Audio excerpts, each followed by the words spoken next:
Welcome, everybody, to the Mormon Newscast. I am joined by Radio Free Mormon and Rebecca Biblioteca. How are the two of you tonight? Fantastic. I have to give a disclaimer. Before I came on tonight, I was cooking spaghetti and I got some spaghetti sauce in my eye. So if I'm winking a lot, it has nothing to do with the news I'm reporting. It's simply spaghetti sauce. So your eyes are not bloodshot? No, they're not bloodshot. It's spaghetti sauce. Okay. There we go. That explains that. Well, good to see both of you. It is August 25th, 2025, and we're really grateful that all of you are here joined with us. We've got some great stories tonight. I'm going to put up the slideshow here. There's the thumbnail. Mormon Jasmine Rappleye. There she is. Mormon Apologist apologizes. Yes. And our stories tonight is Jasmine Rappleye apologizes with a question mark. The big question mark, by the way. And that her story has to do with sex abuse and clergy privilege. We're going to follow that story up with even more sexual abuse cases that have happened in Utah, 2 of them tonight. It seems like this happens quite a bit, almost on the weekly, and sometimes 2 or 3 times a week in Mormonism. The next story is polygamy deniers under attack. And then we follow that up with church response to Australian land grab, followed by the new Salt Lake Temple parking lot needs zoning change. And then we have a few other small stories after that. So we'll start with Mr. Radio Free Mormon, who will delve into Mrs. Jasmine Rappleye. Don't even. Here's the story. You. Jasmine Rappleye apologized for offensive video? Did she really? Well, you may recall because we reported on this 2 weeks ago on the newscast, where at the FAIR conference, there was an attorney who represents the church and is closely involved in the the hotline, the church hotline that the bishops and the stake presidents are supposed to call so they can talk to the attorneys who represent the church whenever there's been an allegation of sexual abuse of some sort within the church. But she came up with a video that really was quite offensive to a number of people. She references that in her apology, okay? Now, she calls it response to clergy reporting. That might be better because what I'm going to ask is that you pay attention to this apology, okay, or response. Then we preserved her entire original video that she's clarifying or apologizing for in this video. She took it down, so it's a good thing that we played the whole thing 2 weeks ago. Because then I want to go back to that so you can see what it is she's apologizing for, bring it up again, and then play this part again, all right? But first off, let's see what just happened. I think this was a day or 2 ago, where she took down her original offending video and put this up in its stead. I recently posted about how the church handles SA based on a recent conference I attended, and I tried to describe the church's approach to SA in my post, and I received a lot of feedback. I apologize if I haven't gotten to all of your messages. I've been out of town, off grid, and I have been having meaningful conversations with people behind the scenes. The truth is, I could have worded things more carefully as I was trying to communicate what I learned from a victim of SA at the FAIR conference, and I think my messaging led to some misunderstanding. I acknowledge that a lot of people have been deeply hurt by this issue, and that makes me very sad. It was heartbreaking to read of so many tragic stories of people's own SA experiences, and I am so sorry for the hurt and the pain you've gone through.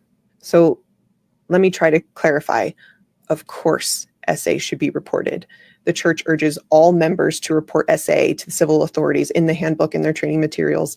The church itself reports hundreds of cases of abuse every year. I am sorry if I did not communicate that clearly. I'd like to try and clarify and explain a little bit more of my intent, because my intent was not to prevent reporting.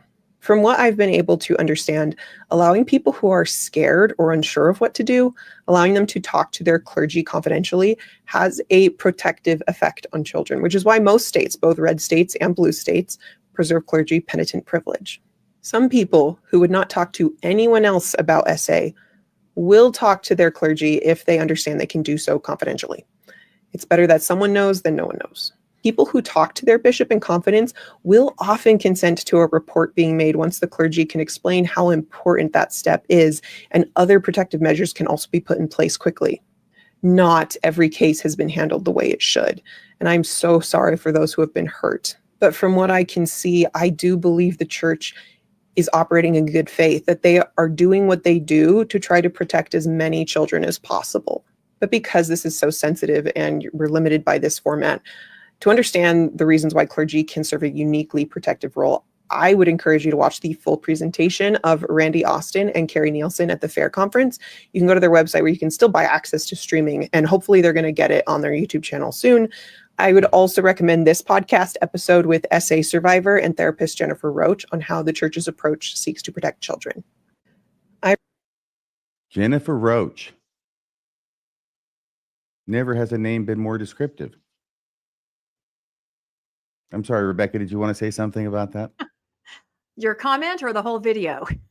Well, tell me about the video, okay? Because this dropped, and how's it doing? People are responding. The first video, many people put out all kinds of content about it. I mean, it really was a flashpoint there. This video, the same thing. People are becoming aware of it, and they're also responding to it. But I'll say the same thing I said 2 weeks ago. Number one, I feel like she's only addressing the idea that a victim might be comfortable going into a bishop. She's not even entertaining the idea that there could be a perpetrator in her ward, right? So my thought about the victim going in is when you go into an LDS bishop, there is a worthiness component that every victim has to kind of fight their way through as they talk to the bishop. I mean, this is the organization, the church, that came up with the term non-consensual immorality. Do you remember that? I can't remember which apostle said that. There's this component of worthiness that they're going to talk to you about. Okay, so you say this happened to you. What were you wearing? Where were you? I mean, this exists. This is a thing. And so I feel that a victim should absolutely just go straight to law enforcement. It is not confidential. The first thing that happens is the bishop picks up a phone and tells somebody else what you've just told them, right? The hotline. So but that's covered by the attorney-client privilege now. That's what I'm saying. All these privileges, but who doesn't have the privilege is the victim. I still don't see a straight line between telling a bishop and getting a victim help. It's all very nebulous. Maybe the bishop will report. Maybe the hotline will tell them to do it. Maybe somehow they'll contact law enforcement. There's too many maybes involved. And I just don't think that Jasmine, on paper, maybe she thinks it makes sense, but in reality, there's too many variables. Let me say something, by the way, great comments about that. Is it Jennifer Roach? Colby and I did one of our Light on Truth letter episodes, which we had a special guest on. It dealt a lot with her, Jennifer Roach, and her FAIR conference address, which was probably about as accurate and as controversial as the recent one from this Austin fellow, who is an attorney with Curtin McConkie. Let's go ahead and let's, I just wanted you to know I wasn't being gratuitously insulting. There was a purpose in my insult. Can I jump in here for just a second and say the church has come a long way? I mean, if we go back 200 years, we had the happiness letter. And now we're at a point where the church says to everyone but its ward, branch, district, stake leadership, it says to all the general members at the lower level of the church, the average ward member, it does say you should report it immediately. Now that's new. That's only the last few years. We've come a long way. But what the church doesn't want to acknowledge is that it still is playing a game, which is that if an average member who isn't rarely going to be clued into something, learns something, they should report it. But if a bishop learns it, he should call the hotline, and the hotline over the last 5 years on multiple occasions has told people you could or could not report it, don't report it. And if you do report it, our legal team will no longer represent you. You will now be on the outside looking in, and that will be very dangerous for you. The church has made progress. It's been forced to. It's done it out of being embarrassed, but it still has a long way to go.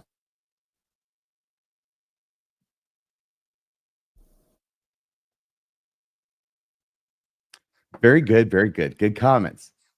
Now, I tell you what, we may not play this whole thing the second time, but let's go back to 2 weeks ago and look at the video, which she has taken down now. And I see both sides. That one is that she doesn't want to have it up anymore. The other is that is lost to history. And history is important, I think, to preserve and learn from. So let's learn a little bit from history tonight. It's 2 weeks ago, and we are on the newscast, and we are playing the first video, the one that she got so much pushback to. Blake, you gotta, thank you. Right here. I Yep. know this is going to sound crazy, but when bishops are not required to report SA, more victims actually get help. It sounds backwards. You would think that more mandatory reporting laws would lead to more SA being reported. But what actually happens is that in states where clergy are mandated reporters, the system actually gets overwhelmed with false reports. Studies show that the total number of reported cases does often go up. However, fewer legitimate SA cases get through, and the real victims get harder to find. Turns out that when a bishop's office is 100% confidential, victims and even perpetrators are more likely to open up. And when they trust that that conversation's safe, bishops have a better chance of persuading that person to self-report and get help before it's too late. I learned this at the FAIR conference from a lawyer who works directly on the church's abuse cases and showed that clergy penitent privilege is not about propping up institutions. It is always about protecting children. I know this is going to sound crazy, but when bishops... Except when it's not.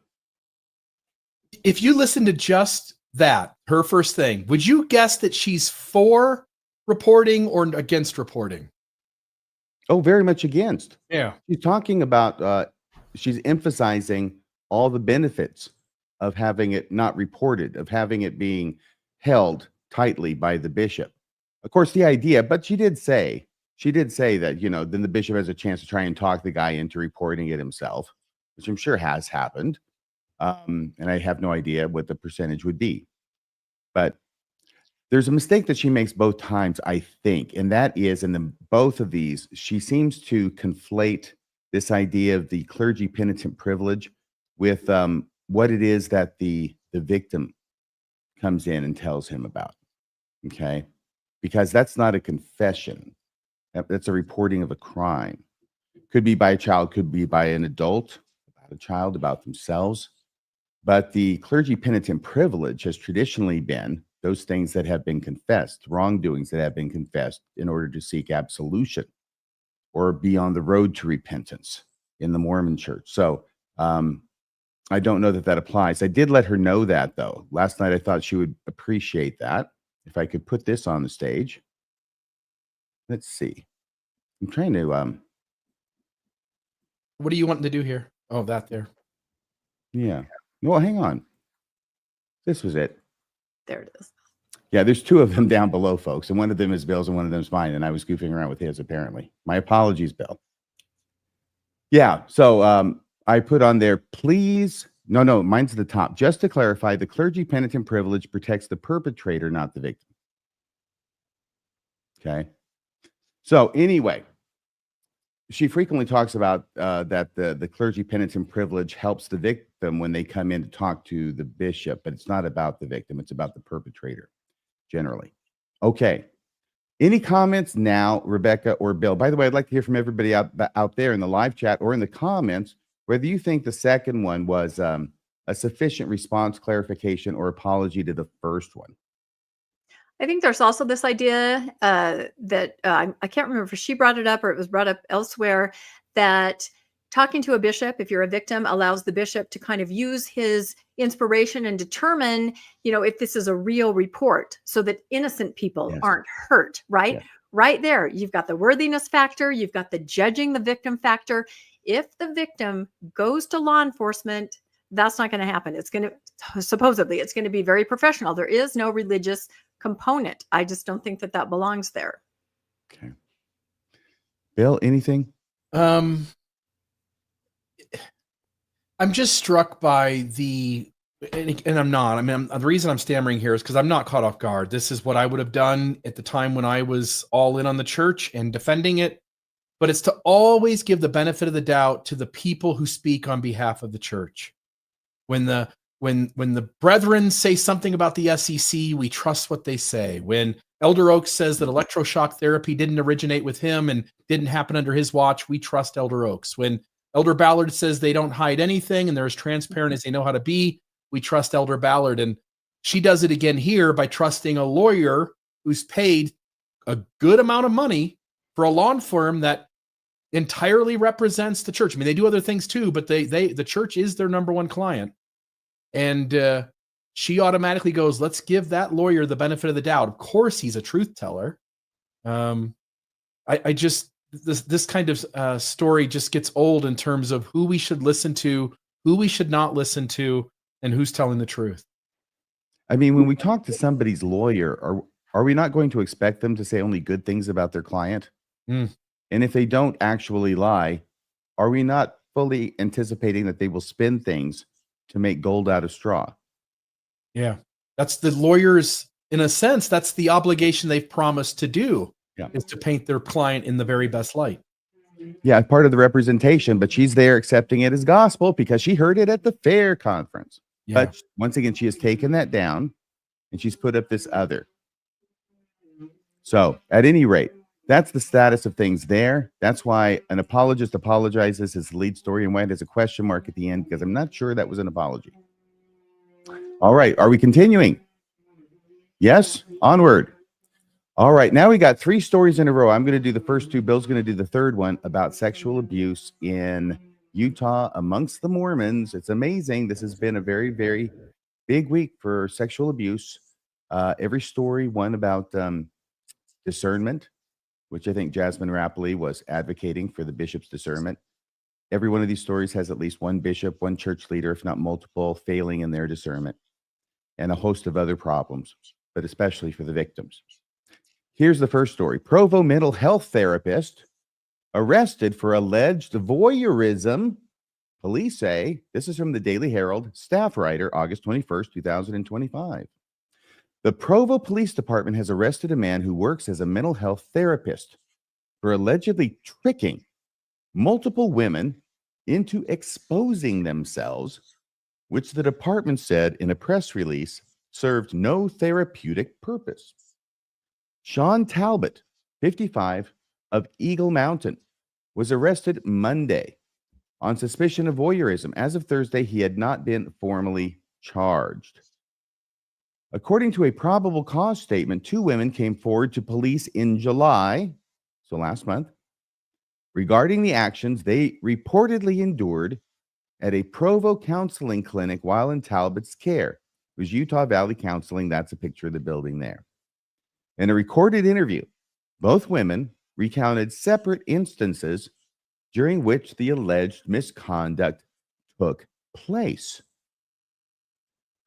One woman, identified in the affidavit as victim number 1, alleged that Talbott manipulated her into taking off her shirt and bra over the course of several mental health sessions, exposing herself as part of what she described as humiliating exercises that she claims he portrayed as legitimate mental health therapy.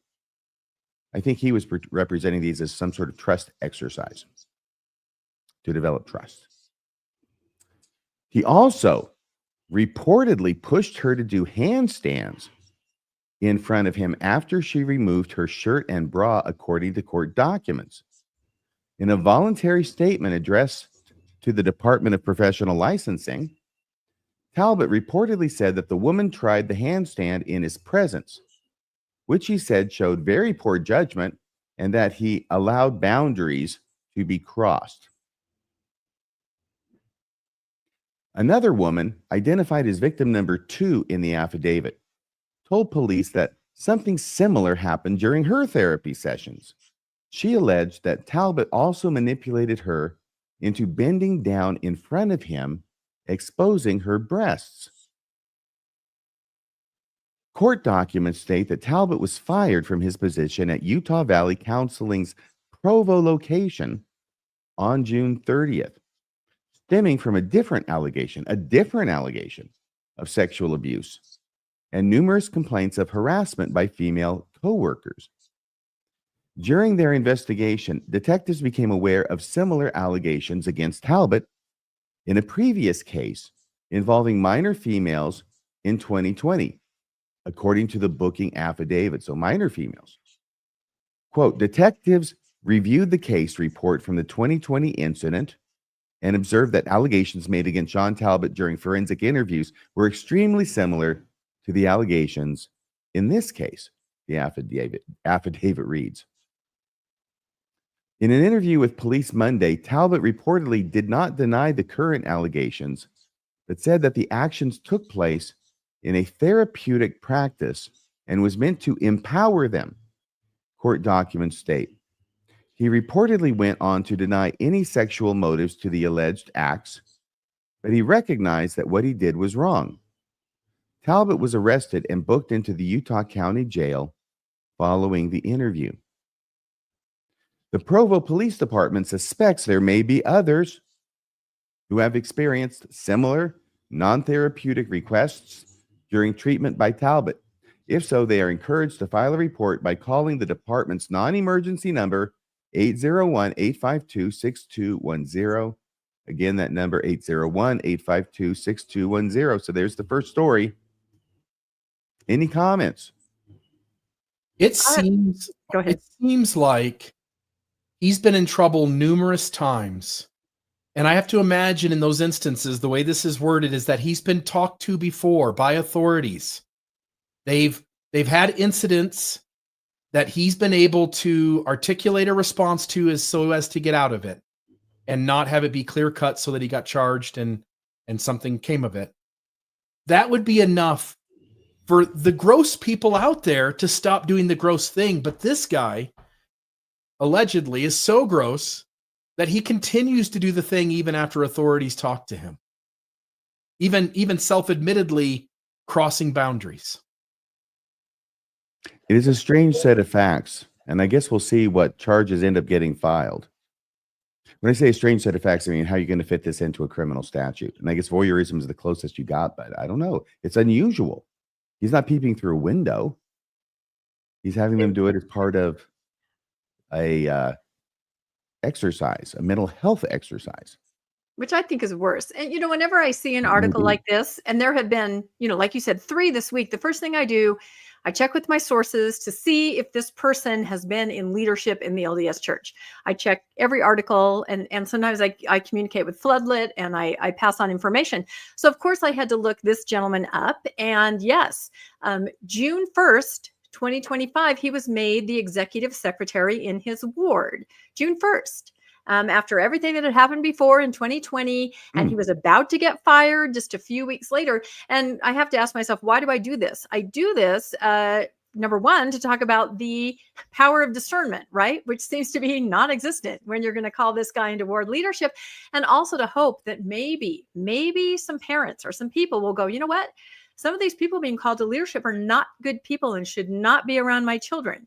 I just feel like the sheer number of these cases, and if you go to Floodlit, you'll see this, how many people in the church, there are scenarios like this, and these people are in leadership with access to your children. So I always try to look it up, and I'm just always floored. But in this case, yeah, he was just recently called. I don't know if he's been released, but June 1st, he was in ward leadership. Yeah, it's amazing. By the way, just to clarify, my question wasn't whether it's worse. My only question is whether it's criminal in Utah. Like I say, we'll see. It's an unusual fact situation, which makes it doubly damning if they have reports from 2020 that say or allege something similar, because it's so unusual. It would probably be allowed. It could be allowed in as evidence in this trial if he gets charged, right? As same plan or purpose.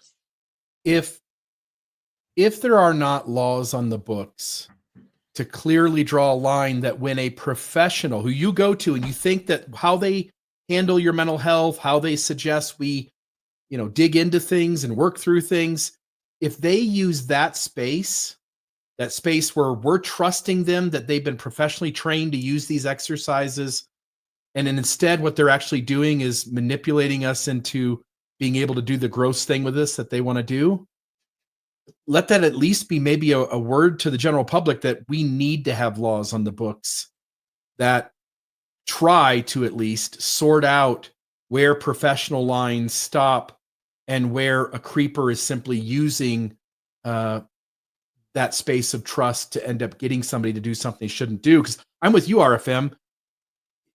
Someone who can articulate the right kind of response and really justify these as exercises to tackle mental health, it may be tough for a prosecutor in some of these instances, because this isn't the first case where something like this is happening. Tim Ballard trying to talk people into being intimate because this will help us make our cover better when we actually have to go into the field and act like we're husband and wife is another such instance of using a space of trust to manipulate somebody. And if we don't have those lines clearly delineated, then I think we need to, because as you guys are both pointing out, it is worse, it's creepier, it's grosser for someone in a professional space, a doctor, a therapist, to use that trust where I don't know what a doctor is supposed to do or not do in some instances. I don't know what a therapist should do or not do. And I would like to think I'm smart enough and wise enough and have enough common sense to know where to draw a line.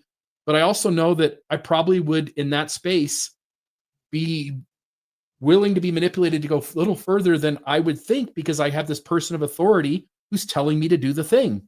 And we definitely have to have laws in the books that make that a crime.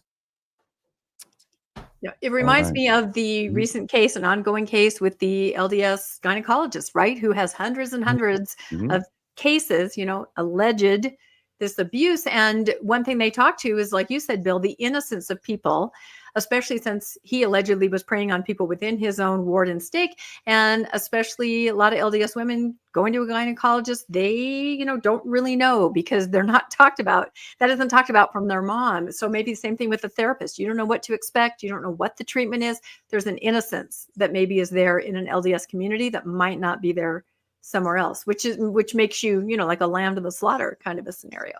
And I'll just say, before you jump into the next story, RFM, that when we started this, I thought Jasmine, and then you had one other sexual assault story, and I had one. You actually have 2 sexual assault stories. I know. I was holding up my 3 when you were saying 2. 3 this week. That's why. Not counting Jasmine's apology around the topic. We have 3 sexual abuse cases this week, and that was number 1. Here is number 2. Yes. A former Deseret News journalist. By the way, this is from the Deseret News. This is a story about a former Deseret News journalist from the Deseret News. And we'll get to the stuff they don't tell you afterward. A former Deseret News journalist who also wrote an independent syndicated column about, get this, folks, traditional values, was charged Friday for allegedly enticing a detective posing online as a 14-year-old girl to engage in sexual activity. He got caught up in a sting. Is this Scott Lloyd? You wish. Not yet. No, it's not Scott Lloyd. It's not Scott Lloyd. He's a hack, but I don't know that he's a pervert. The Davis County Attorney's Office filed 3rd-degree felony charges Friday against Joseph Brent Walker, 70. That's his age. In 2nd District Court, only in Mormonism do I have to make that distinction. In 2nd District Court, Walker faces 1 count of enticing a minor and 2 counts of distributing material harmful to a minor. Prosecutors also filed a request asking a judge to issue a no-bail arrest warrant for Walker. Court documents show him residing in Washington, Utah. Bill? Yeah, just right where I came from, just before I moved to Cedar City, living in the good old Washington, Utah. Since doing the newscast, I'm starting to think that Washington and St. George have more than their share. They do. Okay. Walker worked in various reporting and editing roles at the Deseret News in 3 separate stints at the company. He left the Deseret News in 2013. Want to make sure you know that. From 1990 to at least 2015, though, that's 25 years.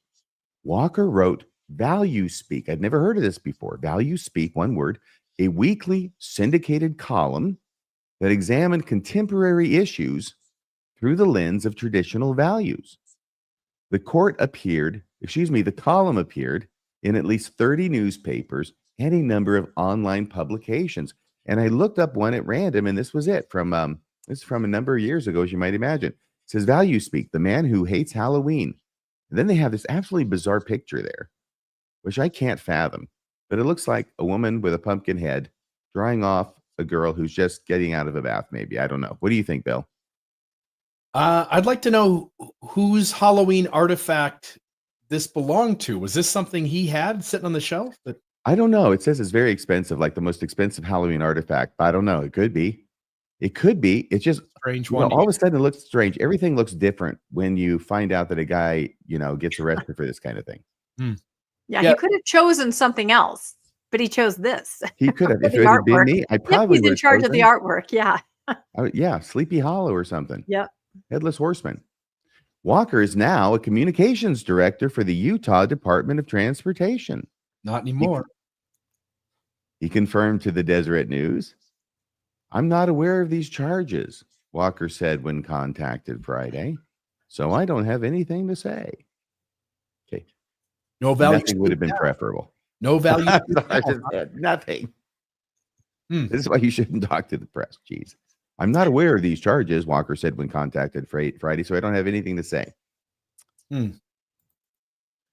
Walker allegedly sent sexually explicit photos to a latent detective posing as a 14-year-old girl and attempted to entice the apparent teen to engage in sexual activity, according to a declaration by Layton Police Detective Travis Rapp, 2 Ps. Value speak. Yes. Defendant, are you looking stuff up right now, Bill? No. I'm not surprised that outward speech doesn't match inner thoughts and be in outward behavior in the shadows. Yes. A major theme in Macbeth, as well as other Shakespeare plays. What is it? "Away and mock the time with fairest show, false mind what must hide, what the false heart doth know." Yeah. Defendant presents a substantial danger to the community, specifically to children. Rapp alleged in the document. That's the detective. Rapp created the fictitious 14-year-old as part of an online investigation. The detective posed as the girl in an online dating forum, according to his declaration. A person using the screen name William Wallace Sorry. engaged in multiple sexually explicit online conversations with the detective posing as the girl between July 18th and 25th, according to Rapp. The detective alleged that he obtained search warrants and determined through IP addresses and further investigation that Walker was the person using the William Wallace screen name. Posing as the girl, Rapp allegedly made it abundantly clear in the online conversations that the girl was 14. Walker allegedly sent 2 sexually explicit photos to the fictitious girl, Rapp said. The request for an arrest warrant asks a judge to issue a no bail warrant for Walker. A third-degree felony is punishable by up to 5 years in prison, which to me is kind of remarkably low. It's treated much more seriously in Washington. Now, here's the stuff that I got from Floodlit in their opening paragraph. Floodlit being the LDS or post-LDS version about of Spotlight, and highlighting different reports and allegations and sometimes convictions of individuals for sexual abuse. And I think primarily, is it primarily for child sex abuse? I don't know if it's exclusively that, but at any rate, they have an entry for Joseph Brent Walker. And this is what they're saying that the Deseret News did not say. And it's about his connections to the church. Joseph Walker was a former Mormon bishop. Who was it that Jasmine was saying that she was trusting the discretion of? Was it Mormon bishops? I think so. I think it was. This could be a problem with her theory. Yeah. Joseph Walker was a former Mormon bishop, stake presidency counselor, and LDS public affairs employee in Utah.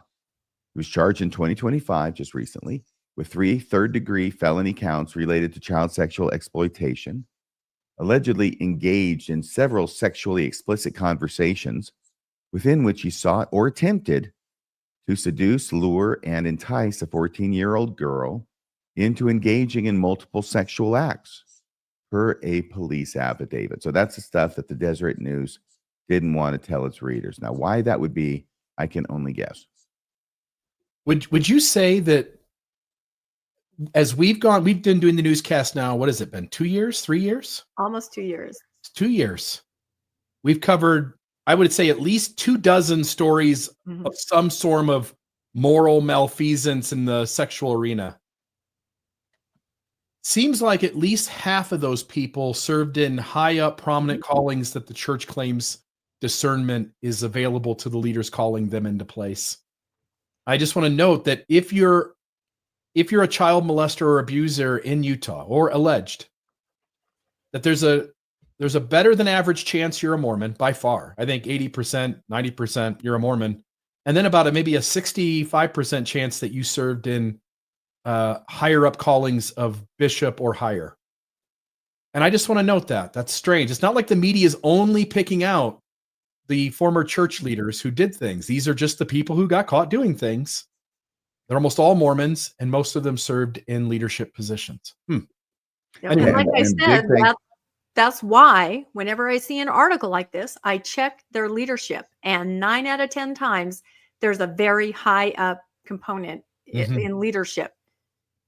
That's what I was going to say. And big thanks to Rebecca, Biblioteca, and the good folks at Floodlit who look into those kinds of things, which don't typically get reported, and certainly not by the Deseret News. One more thing. Maybe discernment does work, just not the way we wish it did. I don't even know. Help me. What I'm Help me. saying is that this is a church that seems better than average. They have a statistically significant chance of calling the unhealthy, bad people into leadership positions. Oh, they're discerning the bad guys, but they think it's the good guys, kind of like Joseph Smith thought he was translating Egyptian, but actually it was a revelation God was beaming into his head. I'm not saying this literally. What I'm saying is it looks like they can discern the bad guys into leadership positions. Mm-hmm. I'm not saying intentionally, but it does seem statistically better than not that the bad guys in Utah tend to be almost certainly to be Mormons and tend more than not to have served in high up leadership positions. Okay. But guess what Rebecca found? Guess what Rebecca found? She found a video that this guy made and put up. And then she grabbed it and put it at Mormonish. So we're phoning this in from Mormonish. We're not going to play the whole thing. I understand the whole thing's about an hour. Is that right, Rebecca? Yeah, it's talking about it's the video, and I linked it in my short if you want to go look for it on Mormonish. It's an interview with the gentleman we're discussing and someone else talking about the amazing life of President Ballard. That would be Apostle M. Russell Ballard, and there is a connection between this Deseret News reporter and Elder Ballard that goes back decades. Let's find out what it is in the first minute or two, okay? And that's all we'll play. So if you want to see the whole thing, go to Mormonish, correct? The Facebook page, Rebecca? Yeah, and on YouTube. It's a short. Okay. Well, at that time, President Ballard was Elder Ballard and was one of the managing directors of the church public affairs department where I worked. And so he had to read my columns before they could be sent out. And one day, out of the blue, I'd never met him. One day he poked his head into my office space and he said, "Hey, you write like I talk. We should get together." And of course I was delighted. And from that time, that was, and I think that was in 1991. From that time to this, he and I have worked together on a number of different projects, on books and on giving some ideas and things with conference talks. And whenever I say that, I want to be very clear about one thing. There was never one idea from me in any of his conference talks that I worked with. They were his ideas, they were his thoughts, and usually he had taken it and done a rough draft, and then I just kind of went in and made transitions a little clearer, or worked a little bit with language and things like that. You could probably stop it there. That's the gist of it. It is. That's the gist of it. Well, great minds think alike. What do you think, Rebecca? Well, I was just really surprised. Somebody sent this to me and said, "Are you aware of this?" And I said I was not. So apparently since 1991, every conference talk that we have listened to from Elder Ballard has been run through, this gentleman here, and he's made edits and corrected things. And again, I just feel like poor Elder Ballard had probably the worst discernment I've ever heard of. he was bosom buddies with Tim Ballard. Now here he is working with this guy. But he also went on to say that he also helped pen Elder Ballard's biography, because he said that he knew, all of the stories, and he'd written up the stories in the conference talks. And so he was able to share Elder Ballard's experiences in a biography. So if you enjoyed a talk from Elder Ballard over the last 30 years, chances are that this guy had his hands all over it. I think it's fair to say that nobody's ever enjoyed a talk by Elder Ballard. Yeah, I was being polite. I'll just say here, this guy looks like a good Mormon. Mhm. He's got that smile. He's got the rosy cheeks. He's got the light in his eyes. This is what, when you go into an LDS ward and you're like, that's one of the good guys right there. And this narrative that you can tell a Mormon from a non-Mormon that they've got that special glow. I just want you to know that that's what it looks like right there. This I guy. just want to know what a 70-year-old is doing driving up to Layton to have a date with a 14-year-old girl, which is what he thinks. That's just crazy to me. Did you see this comment? In his defense, 14 years old is traditional values in Mormonism. I did. That was That's a very good funny. one. So can I ask you a question, RFM? It says, that he sent pictures to this detective. So that seems like the case is pretty open and shut. If they actually have pictures that he sent, and isn't that kind of how it works or not? If the detective and detectives, if they did it correctly, then there probably won't be a lot of wiggle room. Mm-hmm. Just saying. He would have to, when he was asked about it, he would have had to have known about what was going on when he said, "Oh, I don't have anything to say about this. I didn't hear this. This is the first time I'm hearing this." That doesn't ring true, right, RFM?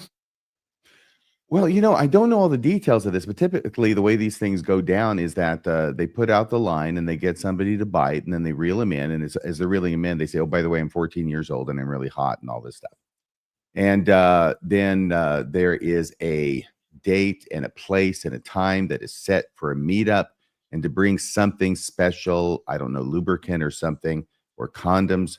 Forgive me, but it's something that when they stop the guy finally, when he's in the neighborhood, because they've got the whole place staked out, right, with undercover cop vehicles. And as soon as the guy shows up for the meet, of course, there is no 14-year-old. It's a fiction. And then they put the habeas corpus on him, and then they find, okay, oh, well, he's got condoms, he's got lubricant, right? And this is obviously the same guy. And it goes from there. But usually they get arrested at that point. So are you saying he went as far as to try to do a meetup, and that's how they would have arrested him? Yes. Then how would he say, I have no knowledge of this, if he had been caught? Perhaps he's having some memory loss. Okay. He says, "I don't know about the charges." Okay. Maybe not specific charges. Yeah. I don't know that we teach that or know that, or I get those Right. words. Better just not say anything, but some people can't help themselves. Okay. All right. So that's the second story Or two. about SA stuff going. The first one is the mental health professional guy who is having women take off their shirts and bras and do handstands. Crazy stuff. And then, like in 2020, similar allegations from minors in a different place where he worked. And then the second one was this guy that we just got done talking about, which appears to be falling in a sting operation conducted by Layton police, thinking that he was going to have a date and then some with a 14-year-old girl. And then we've got the third story from Mr. Real. Yeah, and this one, whereas the first two speak to the grossness of the alleged crime itself, and this crime is gross as well, but I think this story connects more with the believers who continue to stand up for those who've done things. So an Orem man, 44-year-old Richard Kirkland, named after the Costco brand, Mallard is his last name, was recently arrested and charged with multiple accounts of possessing child sexual abuse material. Court documents detail that investigators allegedly found hundreds of illicit files in his possession. Despite the seriousness of the charges, Mallard was released on bond while the legal process moves forward, drawing public concern and media attention. His case is still active, with hearings scheduled in Utah County's legal system. Now, here's where it gets interesting. But what makes the story bigger than just one man's alleged crimes is the way the surrounding community has responded. Several members of the LDS Church, some of them holding respected or high positions, such as Grant Jensen, Dean of the Physical and Math Sciences at Brigham Young, stepped forward to write letters on Mallard's behalf. These letters vouched for his character, speaking of his church service, professional life, his personal qualities, essentially asking the court to see him not only as an accused criminal, but also as a good man. The weight of these endorsements reveals how social capital inside Mormon culture can be leveraged in the face of disturbing allegations. And if you want to see what he said in his letter, we'll show that in a moment. Thanks, Rebecca, for cutting that out. That's going to make a great slide because I think it really hits the nail on the head. This isn't the first time the LDS community has rallied around someone accused of serious misconduct.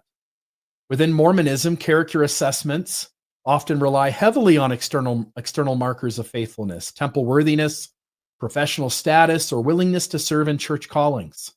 Those who present well in these arenas often receive the benefit of the doubt, even when the evidence points in troubling directions. In practice, this can create a protective shield around alleged abusers and perpetuate a system where victims feel unseen and invalidated. Here's what was in the letter. And what strikes me is, you know immediately that he's trying to say this guy is a good Mormon in the ways that don't really matter in the world. So he wrote, he's also a deeply religious man. This is what BYU, Dean of Physical and Math Sciences, wrote in regarding Mallard's character.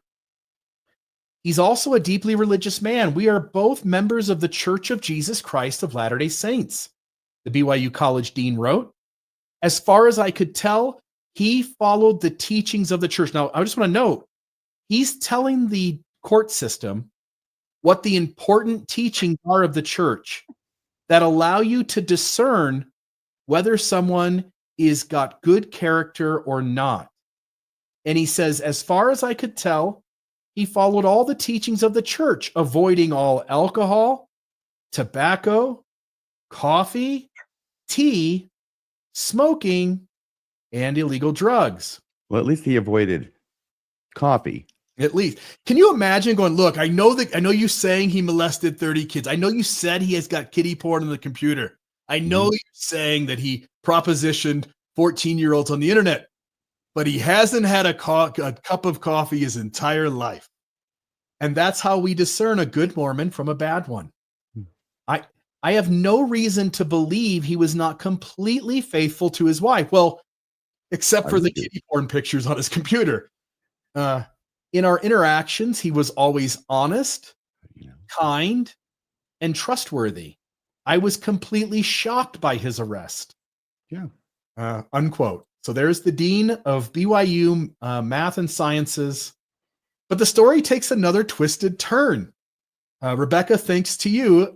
You are quite the detective on the weekly, and I appreciate you finding this. The story took an even stranger turn when connections began to surface between the alleged abuser, Richard Mallard, and BYU Dean Grant Jensen. Jensen's administrative assistant is a woman named Karen Mallard.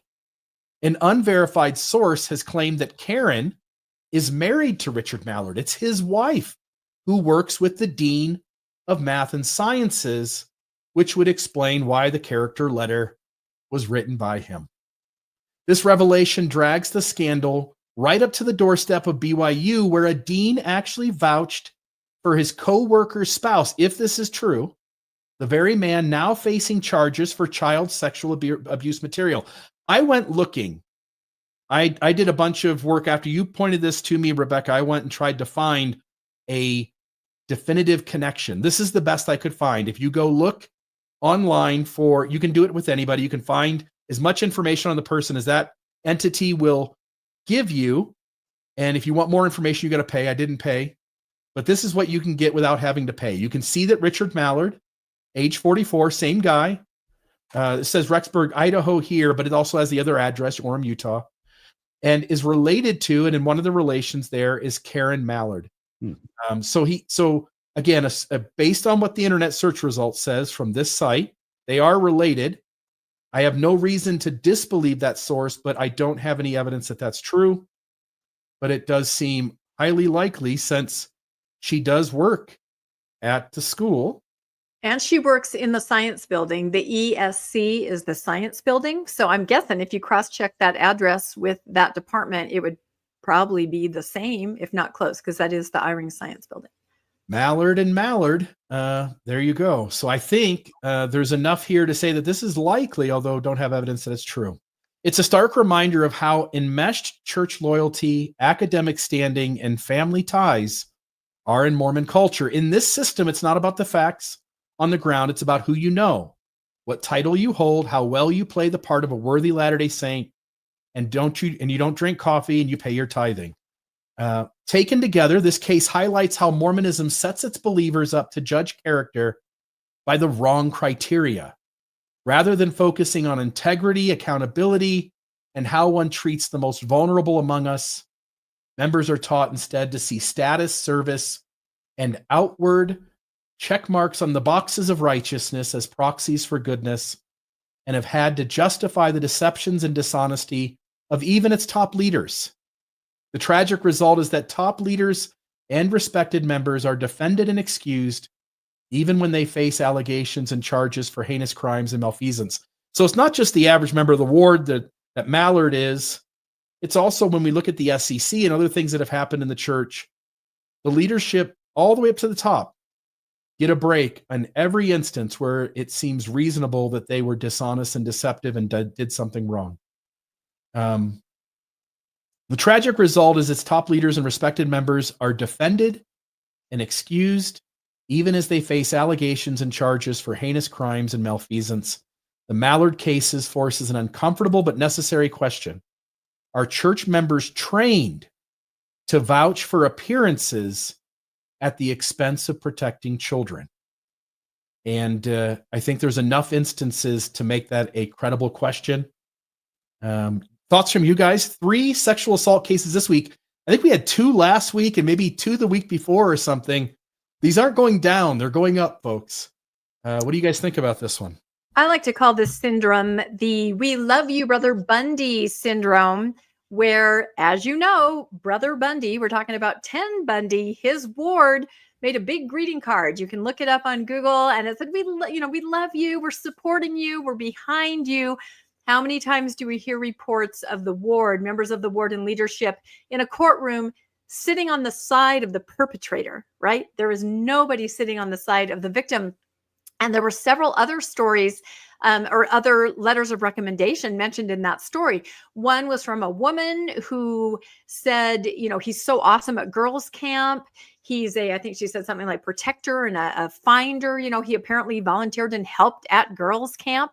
So you're right. The people that serve, the people that are out there on the surface, following all the rules of Mormonism, they're the good guys. You would never imagine, maybe you're naive, I don't know what, you're just taught to maybe look at reputations on a superficial level. I think that is something that's very real, that you judge someone instantly by those outward indicators. But the other letters were just like that. I know he's a good guy because he did this in the ward. That's not always a good guy. People need to be on guard. Go ahead, RFM.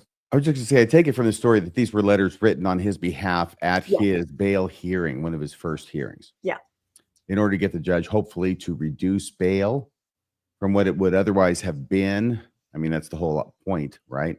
It's very common practice to get as many letters as you can from people you think will impress the judge, saying hopefully things that will impress the judge.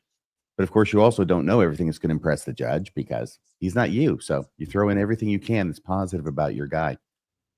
The thing that I think is interesting really about this is this point that you're driving at, Bill, which is that Mormons, that this seems to illustrate not just that Mormons, they have friends that they're going to try and help out, or maybe an employee's husband, possibly, that they want to help out with, and they've met him, but the fact that Mormons do tend to judge by this superficial Mormon righteousness, the box checking, and think that if that's good, then everything else must be peachy as well. Yeah, and somebody noted, I thought I said it, I know it was definitely in the article, but he had 41 charges of having material on his computer. That's a lot. And we should say the material was so horrific that the police officers who had to view it, to see what's going on, had to turn off the volume because it was so horrific, involving children. And that was mentioned in the article. So we're not talking about light stuff here, allegedly. I also want to know LDS abuse. I'd love to know if this is you maybe trying to be snarky, or if this was a copy and paste from something you got online. Oh, no, I found that too. I just found that on a book talk site where it mentions that she's married to Richard and lives in, yeah. Well, that would just about seal the deal, wouldn't it? Currently, she lives in Orem, Utah with her husband, Richard, and their 3 children. In addition to writing, Karen also enjoys reading, knitting, and freelance. Yeah, that husband part's probably going to be amended in the near future. Yep. Well, he doesn't on a site called Book Database Online. So thank you in the chat for doing some research. Thank you. He doesn't drink coffee, so maybe she stays. Well, he just says, I don't know that he drinks coffee. I don't think that's no reason to believe he drinks coffee. It's so hard to find a temple-worthy mate. You never know.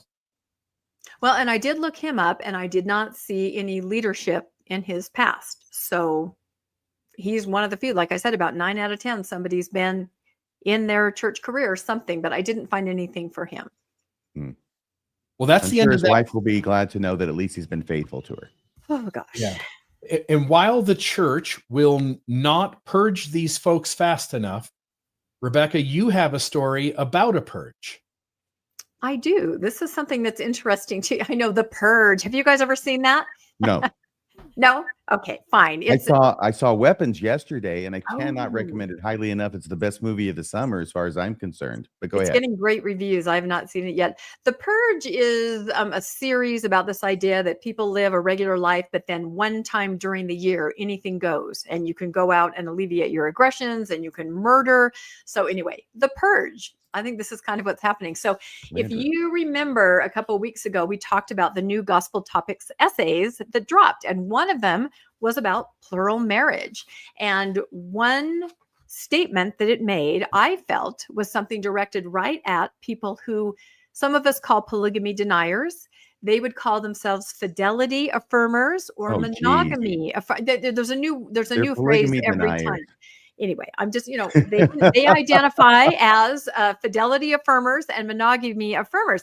So I took this statement that the church made. This was pretty direct. So the question asked in the essay and then answered is, did Joseph Smith practice plural marriage, or was it introduced by Brigham Young and others? And of course, this is the main theme behind the polygamy deniers. It wasn't Joseph Smith. He was faithful to only Emma, and Brigham Young is the one that introduced polygamy and all the hell that was unleashed after that. So the statement from the church says Joseph Smith introduced the practice, not Brigham Young. Boom, there it is. You can't be more clear than that. Credible contemporary sources, and one of those is the Nauvoo Expositor. We talked about that. Document Joseph's practice of plural marriage. Later, many faithful men and women who knew of Joseph's practice of plural marriage gave sworn testimony of it. So the church is doubling down here. Rather than deny, I feel like they use the word deny as a direct shout out, dog whistle to polygamy deniers. Rather than deny this historical practice, we can apply the principles outlined in Seeking Answers to Questions to help us better understand it. So this was in the essay, and I feel that this was a shot across the bow. If you don't know what that means, here's the definition. A shot across the bow derives from the naval practice of firing a cannon shot across the bow of an opponent's ship to show that you are prepared to do battle. You haven't hurt him yet. You haven't done anything yet, but this is it. You are shooting across the bow. We are coming for you, right? Because I think the church is finally waking up and realizing what a growing movement this is. I've talked about my story before of attending, the part 2, Who Killed Joseph Smith, and seeing a packed theater of over 500 people with these beliefs. So I think that was years ago. That was a couple years ago. Yeah. And I think that the LDS church is finally kind of sitting up and going, wait, what? These people are among us with their beliefs. So just last week, I came across 2 incidences of somebody who falls into that camp, fidelity affirmer, polygamy denier, being told, you got to take this down. So going after actual people, not so just Michelle saying, Stone, of course. Well, that's my next slide. But first, I'm going to Oh, I'm talk about this guy. Yeah, no, it's okay. I know. So what happened to this guy's channel? I'd never heard of his channel before. It's called The Saints, the Standard of Truth Restored. It says you've read Saints, you've heard the story, but what if the story wasn't the whole story, right? This is a podcast for those of us who have questions that can't be answered. We're opening the archives, re-examining assumptions. So basically, kind of like a Michelle Stone kind of a thing. They're going to look through things and they're going to be able to exonerate Joseph. He was faithful only to Emma. So this channel has only been up since February. It has maybe under 300 subscribers. I think only 6 videos. But all of a sudden, the poor guy had to put this video up. And we'll play just a few minutes of it. But he kind of describes an experience where he was hauled into the bishop and stake president's office and there was an ultimatum. My wife and I were called in to meet with the stake president and the bishop about my channel and about speaking openly about my beliefs and opinions concerning Joseph Smith and my belief that he was not a polygamist. And that polygamy did not originate with him. To keep it short and brief, we were asked to take down our channel or face church discipline. And they went straight to it of taking our membership away and having us excommunicated. Okay, that's probably enough. It does go on past there, but here's a guy who just started a channel. These are his beliefs, and personally, like on the ground level, his stake president and bishop call him in and his wife and say, you're going to lose your membership if you don't take down your channel. He decided to take down his videos and he's going to try to create some other kind of content. He goes on to say that he had some spiritual experiences about being tried and tested like some of the prophets, and he arrived at the idea that, they should take this down for now. But again, right there, taking him straight to the bishop's office and saying, you're going to be excommunicated if you share these views. What do either of you think about that?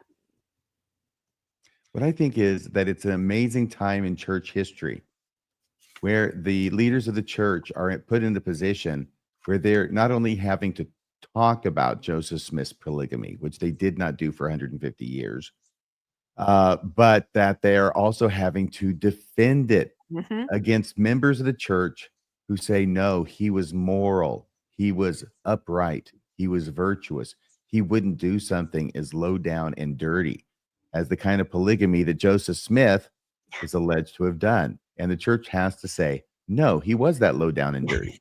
He was horrible. That's right. And again, in the comments, I know I'm not necessarily defending him. I'm just saying in the real world, you can create whatever kind of channel you want. You can say whatever you want. You don't have this authority figure over your head that's threatening something meaningful in your life if you do that. So it's just kind of interesting. The last slide in this segment.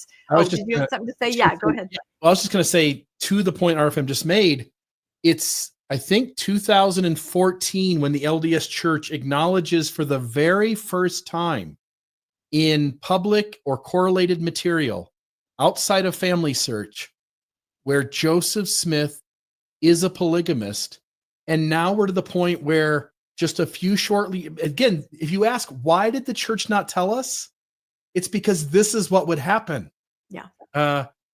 Changing your narrative 200 years into your history is going to cause problems. And it has. And so by now acknowledging just in the last few years that Joseph Smith was in fact a polygamist, even though we never told you up to this moment, is going to cause a lot of cognitive dissonance. And how some people have handled that is to just have Joseph Smith not be a polygamist. They've come a long way. It is interesting that the church is now punishing people for holding the view it wanted them to hold in 2013 and before.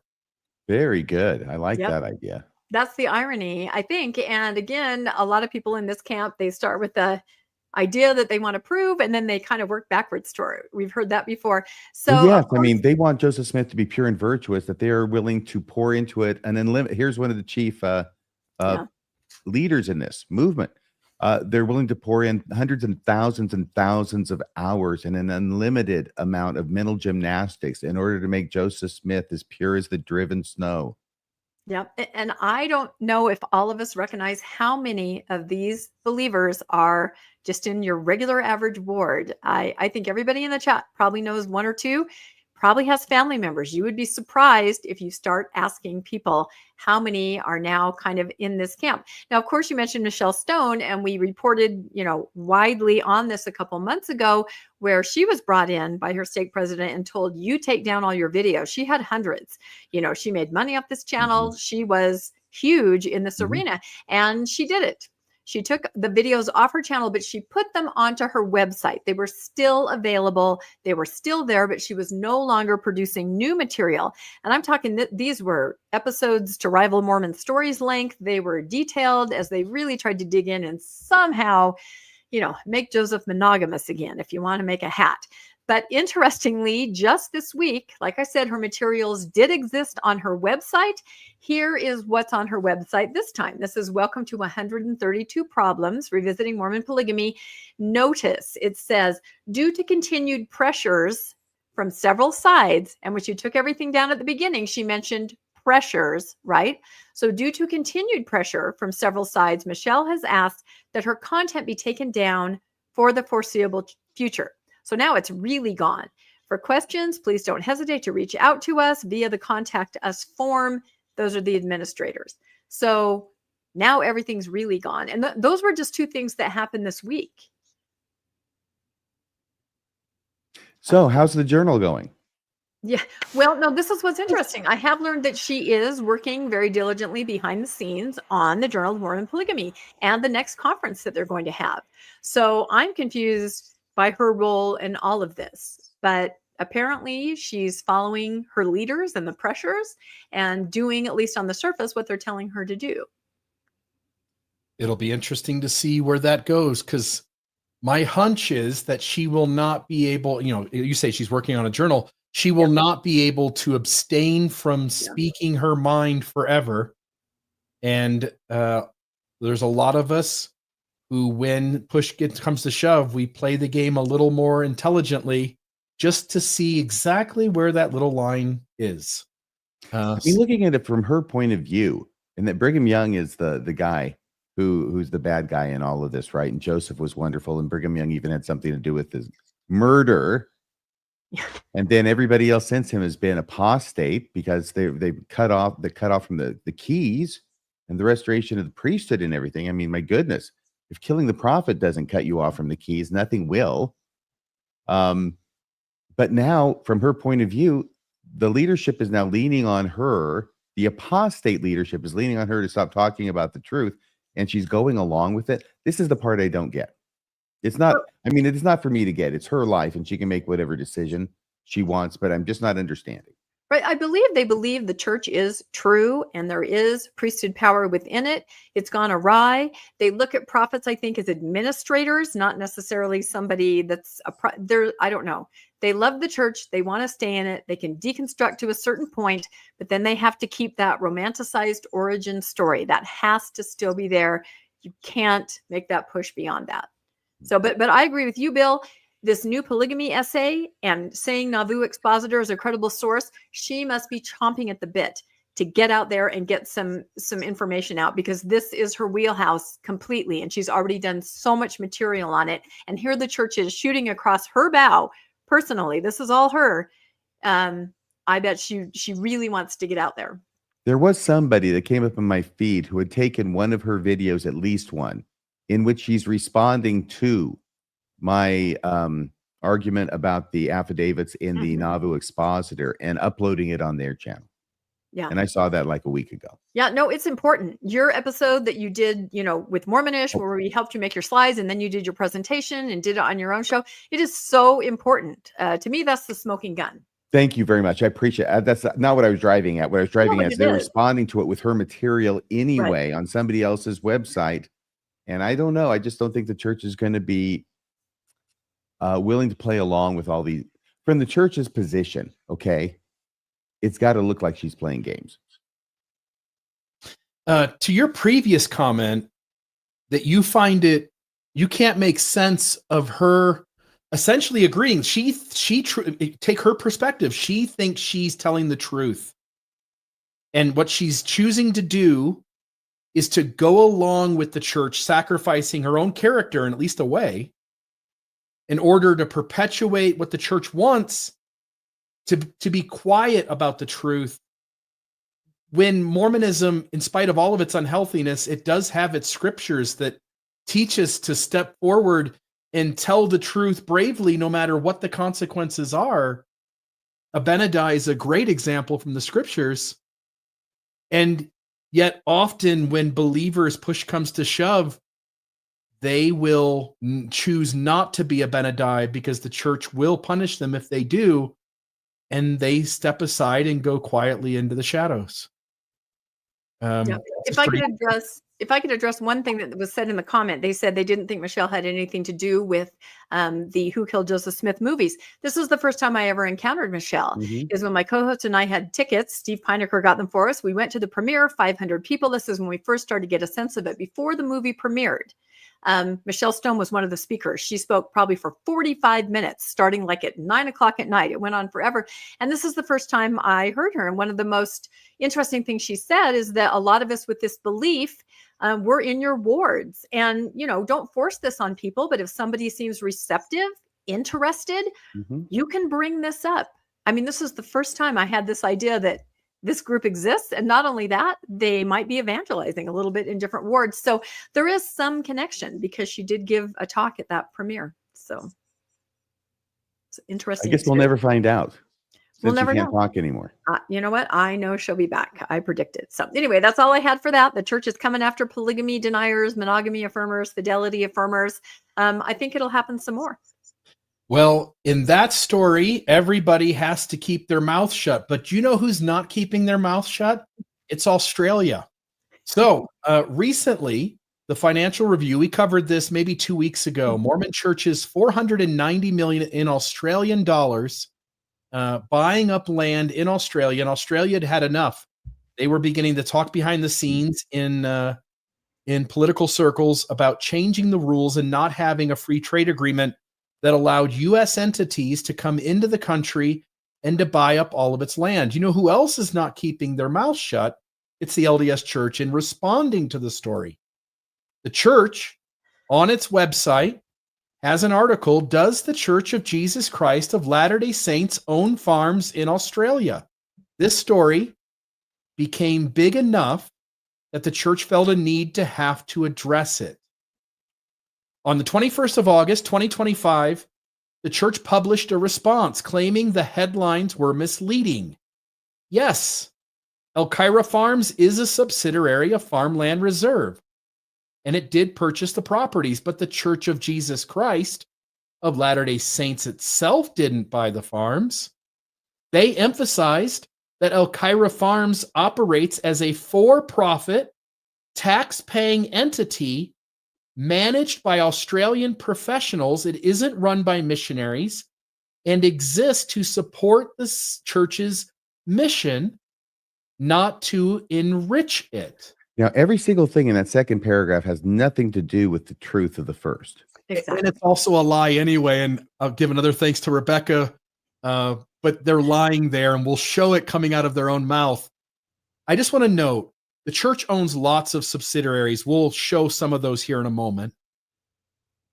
Those subsidiaries do the business side of the church on behalf of the church. Many of them don't pay taxes because they're in this country. And in this country, the laws allow subsidiaries that would normally be for-profit businesses to have to pay taxes. But the church can simply list them as a subsidiary.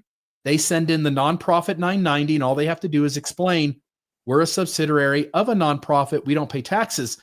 The reason this one doesn't fly is only because it's in Australia.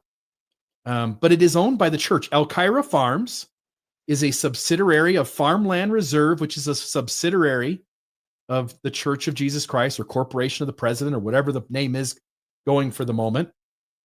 But everything in that second paragraph, you're right, RFM, but part of it is even dishonest. So let's be real. This is textbook semantics. Whether framed as Farmland Reserve or Elkira Farms or not the church, the fact remains, every level of this structure is church-owned and exists at the root of ecclesiastical entity, root of the ecclesiastical entity. The church can't wash its hands of these purchases by pointing to a tangled corporate hierarchy. It's still LDS land accumulation, period. If it's feeding the church's mission or financial reserves, it's still the church. Now, I'll just note, I asked AI to list all the subsidiary companies of the LDS Church, and before it told me what it could find, here's what it said.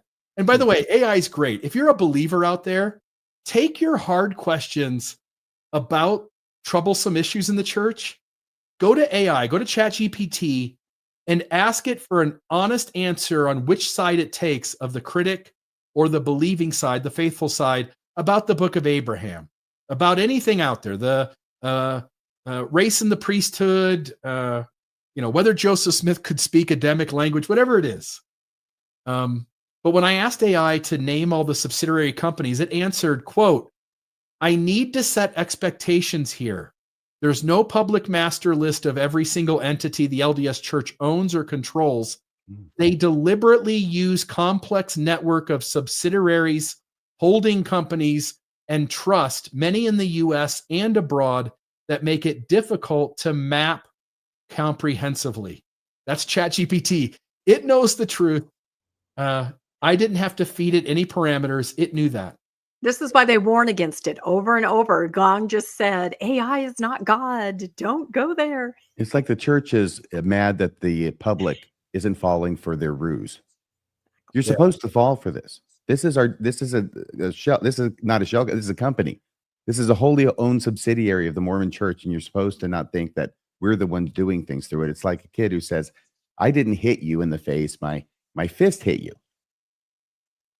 Yeah. And so I wanted to name, we'll show another image here in a moment that Rebecca caught. I think maybe Landon got this and you passed it along to me. But these are some of the company. Again, some of the companies, because as even ChatGPT understands, and we can easily see from things like the 13 dummy companies in the SEC, the church often doesn't want you to have information. So it hides things under a layer in order for you not to be able to locate it. For instance, Elkira Farms isn't an easy thing to figure out the church owns, because Elkira Farms is a subsidiary of Farmland Reserve, which is a subsidiary of Corporation of the President, which is part of the Church of Jesus Christ of Latter-day Saints, or maybe is. But I'll just note here, financial investment arms, Ensign Peak, Beneficial Life, Property Reserve, Deseret Management Corporation. Media, Deseret News, Bonneville International, KSL, Deseret Book, Excel Entertainment Group. Real estate, Agriculture Resource. They got Ag Reserves, Farmland Reserves, Elkira Farms, Deseret Ranches, Property Reserve Incorporated. Education, BYU Idaho, BYU Hawaii. So Elkira Farms is specifically the real estate company that the church has operating in Australia.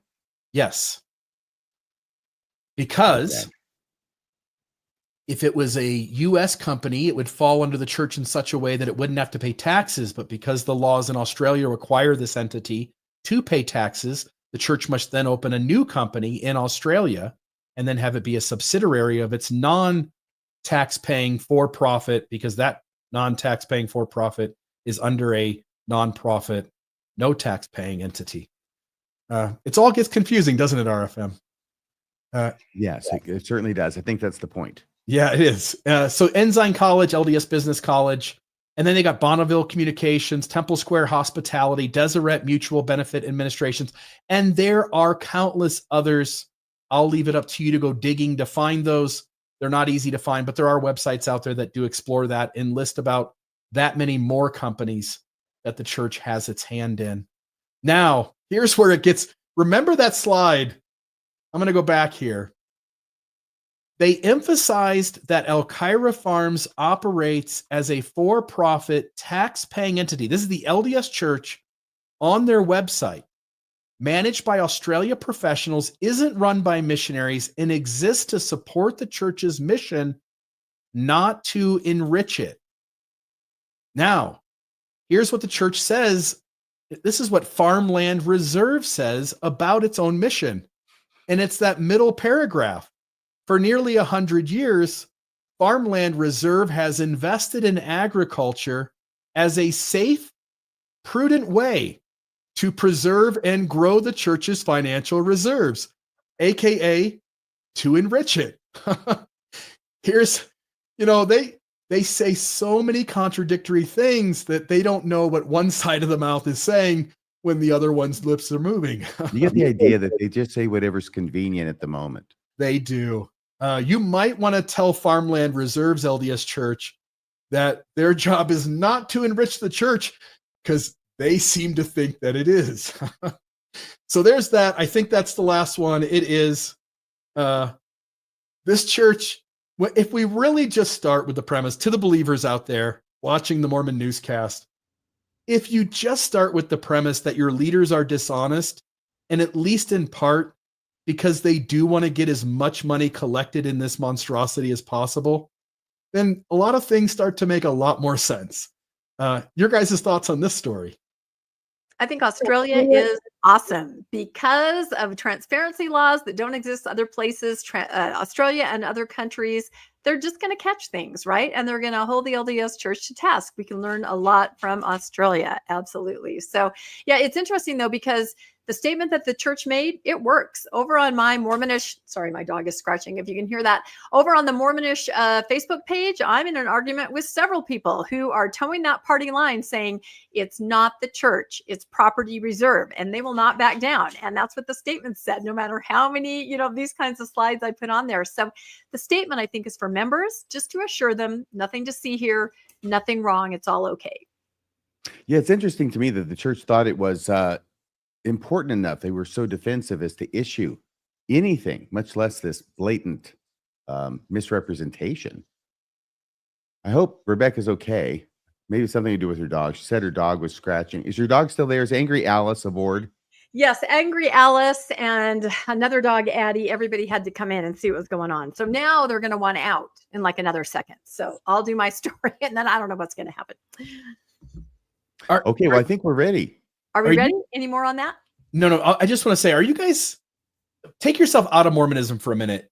Doesn't it pretend to be an outsider? You're not a Mormon, and you just suddenly go like, I want to learn about Mormonism and how the church represents itself. Wouldn't it surprise you how much it lies in order to keep a certain narrative going? It would surprise it doesn't, because I've been in it, but if I was an outsider, it would surprise the hell out of me how much it lies on a regular basis. It's one of the reasons, along with stories that we covered earlier and other things, that made me finally conclude that even if the Book of Mormon were true, the church wouldn't be worth joining. There you go. All right. I've said enough. Here's the next story. I think you're not wrong. All right. And you know what? We're going to be talking about property reserve in this story too, with a little bit more evidence to shed on this. So this has to do with parking, right? This story came out a week ago, right after the newscast, I think. So we didn't cover it. Salt Lake Plaza Hotel, big hotel in downtown Salt Lake. I used to go there and eat at the JB's restaurant, which is on the ground floor after we went to concerts and stuff in college. I bet a lot of you guys that went to BYU know about this hotel. It is going to be closed down and demolished later this year, right? It's going to cease operations on November 1st. The Church of Jesus Christ of Latter-day Saints announced on Tuesday. Why would the church be announcing that a hotel is going to close down? That's kind of interesting. Well, it's because, they don't own it, right? Property Reserve owns it. So it says the hotel's closing due to rising costs to maintain, operate, and update it, right? It was built in the 70s. And here's where it gets interesting. They are going to raise the hotel and the parking structure that exists there, and they're going to put in a parking lot, like the song, right? Put in a parking lot for the Salt Lake Temple open house, because that's coming up in 2027. And people are going to flock to it from all over the world because it's going to rival the Vatican. And so they're going to make it into a huge parking lot to accommodate all those new visitors that are coming. Says the hotel is currently owned by Property Reserve. And it says in the article, the real estate investment arm of the Church of Jesus Christ of Latter-day Saints. After it closes, right? Ownership will be transferred back to the church and the demolition will begin. Somebody in the chat said money laundering. I don't know. I think you can kind of look at it that way, isn't it? I don't know if it's money laundering any more than it is if you've got a savings account and a checking account. Yeah, and you go into your bank thing and you transfer money back and forth. And if you got 15 accounts or 150 of them, you can do that all day long, I suppose. and think Yep. you're accomplishing something when actually you're not, because you still have the same amount no matter what account it's in. Yep, no, that's a good analogy. I see that. But anyway, it's kind of a back and forth, like a shell game, sort of. But the bottom line is a parking lot. They say that the parking lot is going to have landscaping that's complementary to Temple Square. So it's kind of going to look like an extension of the Temple Square area, and similar to the Family Search Library during the open house. So I don't know if they'll rip the landscaping out after that, but they're going to put it in. The hotel has 150 rooms. And like I said, it already has a parking structure for 40 cars. So that was kind of the announcement. Interesting. The church is going to tear down a building it owns, and it's going to build a parking lot. Okay. Rebecca, Yes. just thinking about it a little bit longer, it may be a little bit more complex than that, because we are dealing with a church, and possibly this is probably a for business arm, I'm guessing, Well, as property a hotel. reserve. So it may have tax implications Mhm. to transfer it back from the real estate arm to the church. Yep, I think that's why they have to do it. There's some wiggliness there for sure. So of course, my next slide is fascinating. So what's the problem, right? Well, a few days later, there's another article that comes out, and it says the LDS Church's plan for the parking lot at the Plaza Hotel site downtown likely violates city rules. Well, isn't that interesting? And the reason it does is because they didn't really talk to the city about this. They just kind of announced they were going to do it. So here it says, when an investment arm of the Church of Jesus Christ of Latter-day Saints announced plans to demolish its Plaza Hotel and shutter the JB restaurant, Wow. sad about that, and build a temporary parking lot in the place near Temple Square, it overlooked one potential problem. City code may not allow that kind of move. So according to the city ordinance, which was just barely updated like a month ago, it's too bad they couldn't have gotten a hold of that, city council before that. Salt Lake will not permit surface parking lots in downtown area if they aren't associated with the building. So, you have a store, you can have a parking lot, but if there's no building, they're going to tear down their building and just have an independent parking lot. According to these new zoning codes, that's not going to happen. So there's a potential conflict between the city, which is trying to shore up its policies, because like a third of downtown is already parking. So it's trying to take care of this problem. And then, of course, they say between the city and the most influential landowner in downtown. And we're talking about the LDS Church. And again, it keeps referring to Property Reserve, the hotel's owner, as the real estate investment arm of the LDS Church. So they're just linking it just like this. They keep, despite what that other statement said, this article and others like it are calling it, hand in glove. So it says that following the demolition, the entire hotel site is going to be transferred to the church, used as a parking lot for the open house. We talked about that, a surface parking lot. And they say that the church hasn't really said, why don't you just keep the hotel and the 40 slot parking structure as it exists? They haven't really commented on that. And in fact, they haven't even really got a hold of the city to kind of let them even know what's going on.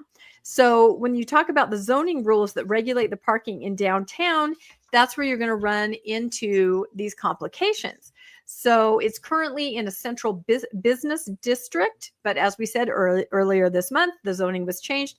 It can only be associated with the building, and it also has to be located behind or on the side of a building. So they're trying to stay away from this. I mean, look what it already looks like on my slide. Just a huge parking lot, right? They're trying to have business parking lot, all kind of integrated there. It also would require a setback and limited to a single parking row or aisle, and different rules about facing the street. Anyway, there's a lot of codes and zoning that is going into this idea of keeping it not just looking like one giant parking lot. And so there are definitely some questions as to what the church is planning to do, if that's even legal. It also says that the parking lot zone, the new zoning, caps it out at 40 stalls. Again, they already have a parking structure with 40 stalls, but they want this nice parking lot that's landscaped just like the temple. Now it says not only does Property Reserve own the hotel and the parking structure, the real estate company also owns the lot directly to the west, which is a 10-acre lot, and it's an entire city block that's dedicated already to surface parking. Nearly a third of downtown is already a giant parking lot. And if you've been downtown, like most of us have, you know what I'm talking about. So the church spoke out and said they're not aware, or the city spoke out.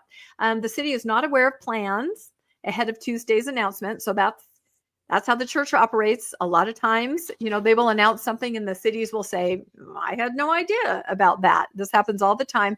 Nor have they received any kind of a proposal regarding the parking lot. A church spokesman, actually not a church spokesman, I misspoke. It's a property reserve spokesman, issued a statement and said, as we prepare to transfer the property to the church following the closure of the hotel, Property Reserve will be collaborating with church facilities managers to review plans for the site with the Salt Lake City's planning department to obtain the required approvals. So they're just saying, yeah, we'll do what we have to do. And now, Rebecca? Yes. I think we had a question from the back of the class earlier. Oh, please. If you can hear me over my dog scratching, oh my gosh, go ahead. Just a little note. If you'll remember, Dale Bills, who is the spokesman for the planning division of property management, is also the same church spokesman who in 2006 said the belief that Christ was married has never been official church doctrine. He used to be a church spokesman. It's neither sanctioned nor taught by the church. While it was true that a few church leaders in the mid-1800s expressed their opinions on the matter, it was not then, it is not now church doctrine. I just want to note, Dale Bills has never left employment of the church. It ties into the last story we just did about the church denying that the property purchasing company is the church enriching itself. I'll just note Dale Bills might work for a different subsidiary of the church today, but he still works for the church. And I just wanted to make sure that folks knew that who Dale Bills was. Yeah, that's fascinating. Thanks for bringing that up. Yeah, I did not realize that either. On a little note too, there is a solution for this. Our lupa, I think, could be a solution. New doctrine incoming. Size of the parking garage is a symbol of our faith. Yeah. Can't stop us if we say it, Nope, I imagine the church will get a variance.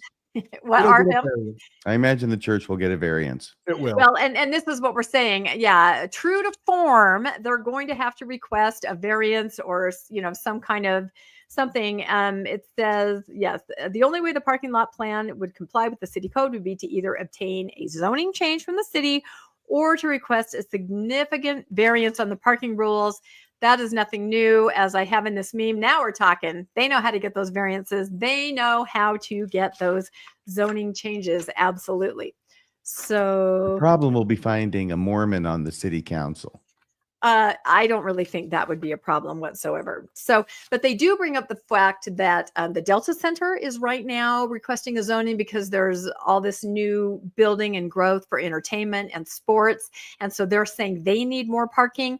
So if the city grants that to the Delta Center, how are they going to say no to the church? They're going to have to get a variance.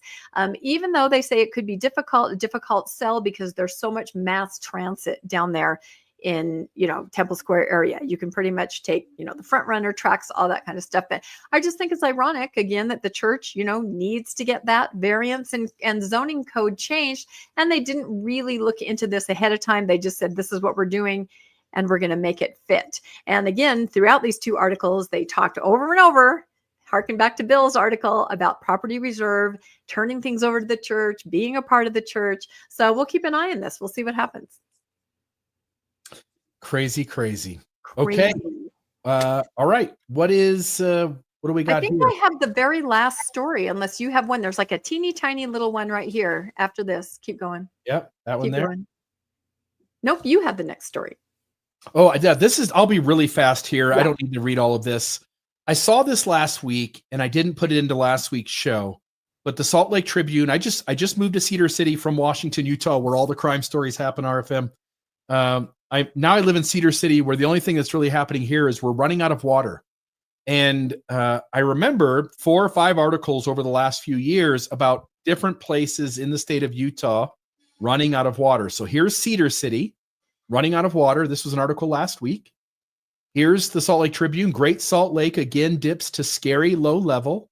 This was 2025. This was July of 2025. When I was down there, they were having clouds of dust from, I'm guessing, recently exposed beaches, of the Great Salt Lake blowing into Salt Lake City.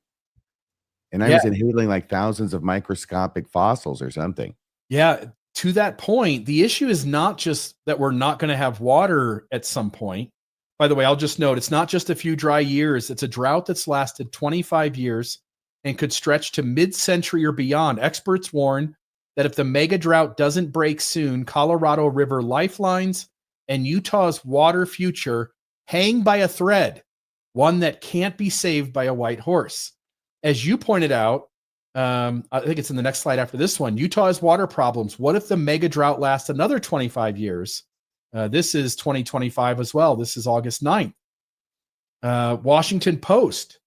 As the Great Salt Lake dries up, clouds of dangerous dust blow into boom towns. So as you point out, RFM, it's not just the lack of water. People are moving into Utah.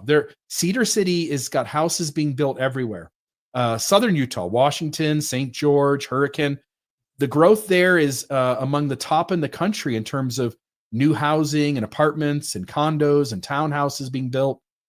So it's not just that water is going down, down, down, but it's more and more people coming in, and that only makes the problem exponentially worse. So it's not just the lack of water, but it's also that when the water disappears, often the land that's underneath that water contains certain properties that, when dry and blowing around, are actually deeply harmful to us. So the fallout isn't just environmental. 300 Utah doctors declaring it a health emergency, urging the legislature to act. Dust storms aren't just inconvenient, they're a public health threat that forces us to confront dust as disease. All right, so there's that. Some southern Utah reservoirs at concerning water levels. This is recent too. This was May 5th of 2025. Just a month ago, the lake dropped again into what resource managers call scary low territory, near the 2022 record low of 4,188.5 feet. When that water disappears, brine flies die, birds starve, and the delicate ecosystem plummets into collapse. So it's not only poisonous dust, there's no water, all the animals die. And then the Idaho Capital Sun, severe drought causing Utah reservoir levels to drop at a concerning rate. And so I'll just note, not necessarily Mormon news specifically, but the water's running out in Zion, folks, and something's got to give sooner or later. Otherwise, it will be people moving back out as fast as they came in. I'll certainly ask you guys for your comments, but we can feel free to just move on. But I did think it was at least noteworthy to the audience, because half of our audience resides in Utah, and it's at least noteworthy that Utah is running out of water everywhere. Salt Lake, Southern Utah, Cedar City, it's all going by the wayside. So there we go. Anything? Here's what I've seen. I've seen an increase in letters from stakes and wards on Fast Sunday talking about praying for rain. But not only praying for rain, all these letters say, pay your tithing and a generous fast offering. So give all this money to the LDS church so that it will rain. What if you took that money and donated it to, I don't know, are there organizations that are looking into, how to optimize the resources, the water resources here in Utah? No, these letters say, make sure that you give a generous fast offering and your tithing to the church and go to the temple. And somehow that's going to make it rain. My other comment is the Heber, Utah temple, right? It's gotten approval. There's one last lawsuit, but it looks like it's probably going to happen. Once they start building, they are going to be pumping millions of gallons initially out of the groundwater, right? And then on a daily basis, they are going to have to pump another 1 million gallons of water. I say you don't do that. You leave your groundwater there. You don't know what's coming. You don't know what's going to happen. This is, I think, egregious. I'm hoping maybe it'll make them reconsider the location, because they're going to be pumping away millions of gallons of water from that location in Heber. Maybe they need to pump it out to someplace that needs it. And maybe that's what needs to happen. But I say leave the groundwater alone. It's there for a reason, Have you ever driven by a LDS ward building that didn't have tons of green grass? Yeah. They're getting better at that. I mean, I think because of public shame. But look at the temple. They pull out landscaping. They throw away flowers. They have green grass. They could do a lot. Their sprinklers are often going when everybody else's are not. So you're right. You can guarantee one of the top 3 users of water in the state of Utah is the LDS Church. Yeah. All right. A couple other stories here. Rebecca, what do you have here for us? Yeah, I think I have this last one. Unless, did you have any more comments about water, RFM? You seem to know about the dust. That's really good. Yeah, I think I still got it in my lungs. Yeah. Well, it's not a joke. Absolutely. So I thought this was interesting. This article, the headline, Utah's pound pumpkin spice lattes amid shifting Mormon norms. This is the short article. Do either of you enjoy a pumpkin spice latte now and then? No, never when I was a practicing Mormon. What about now that you're not? I guess I could be persuaded to. Yeah. What about you, Bill? Ever tried one? I drink a lot of lattes and coffees, but Oh. not really one to dive into the pumpkin flavor. I'm suggesting both of you try it. Pumpkin season is right around the corner. We're talking pumpkin bath gel, pumpkin lattes. Come on, get into the season. Anyway, this is interesting because this is based on data from DoorDash, right? Because they keep track of what they deliver and whom they deliver it to. So it says, Utah is ordering more pumpkin spice lattes than almost any other state, according to DoorDash. Utah's ordered more. We're going to call it the PSL, right? That's the lingo, per capita than residents in all but 3 states, Alaska, Montana, and Oregon. They're guzzling it more than Utah, but still, this is pretty incredible given the demographic of Utah, which is still maybe not predominantly Mormon, but there's a huge LDS presence. So between August 1st and December 1st of last year, 2024, this is the data that they were number 4 in the nation for delivery of the PSL pumpkin spice latte. And why is this interesting? This is interesting because of the word of wisdom, right? We're not supposed to be drinking coffee. LDS people are not supposed to be drinking coffee. As Bill talked about, it's an indicator of how faithful of a Mormon you are and whether you're more likely to commit a crime. I don't know. If you're drinking coffee, who knows what you might be doing? That's what I'm saying. If I'm holding that mug, who knows what I'm capable of. So this article on Axios talks kind of about the cultural shift that is happening. And I see this too when I talk to people who are friends with young Latter-day Saints, like we're talking the under 30 crowd. A lot of them are just saying, I'm drinking coffee. I'm just doing it. I don't see a reason not to. It's between me and God, and I'm okay to do it. They say the same thing with garments. I'm not going to wear my garments right now. It's between me and my maker. And it's just a very different attitude than the rest of us had. Maybe we were more scared back then. I don't know. We were more faithful. I don't know. I think maybe we were more less scared. hypocritical. We were less hypocritical. That could be it. So anyway, just kind of an interesting thing. And they talked about Lindsay Sterling, right? She's a famous violinist. She's LDS. They love to look at her as, this quintessential LDS influencer and star. And she was seen with a coffee, right? All hell broke loose. Everybody went nuts. And she responded and said, on paper, it may seem like I'm not active LDS anymore, right? When people are asking her about it, because I actively support the LGBTQ community. I wear sleeveless shirts sometimes, and now drinking coffee. And she says, for way too long, I'd find my connection to God by a huge list of rules, like we talked about earlier. I don't let shame govern me anymore. And surprisingly, I felt God's love even more. This is what I'm talking about. Everything is on my terms, what works for me.